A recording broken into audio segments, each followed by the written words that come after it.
So let's talk about the positioning of each limb. My bottom hook should be flexed. My toes should be on the floor. It should really be capturing the bottom leg of my opponent. And I should always be heeling back. So what it should look like with the bottom leg is like this. I should be heeling back with my heel, and my toes should be on the floor. This way it's a trap. It's trapping and locking my opponent's leg down.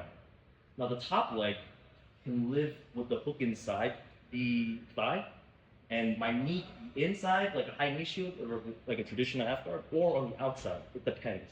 If I know my opponent's gonna try to smash my leg inside, I might play my knee on the outside a little bit. But the most important thing is to keep my inside hook. Now, what are my hands doing?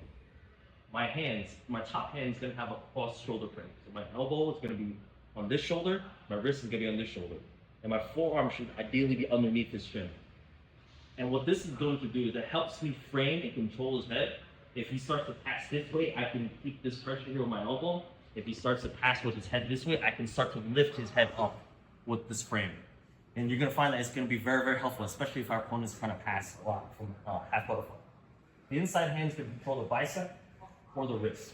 And most importantly, with this control here, I'm always trying to, when I'm attacking, I'm always either trying to build up to a base and attack from here with the underhook, or I'm always trying to elevate with this leg. So this inside leg is gonna serve as a frame and an attack. So it lets me forward shift my opponent, and it lets me bring my opponent up, okay?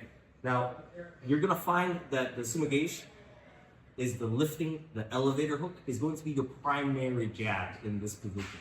So when I'm here, I'm always constantly trying to balance. Now my opponent, his goal is to pass this.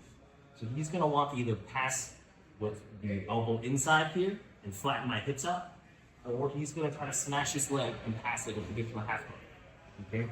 Now this leg has to be very sensitive in monitoring this whole situation. Now when I feel my opponent is going to throw his body this way, I can extend and lift my leg up. If my opponent lifts this leg up, I can always go into other leg lock attacks as well.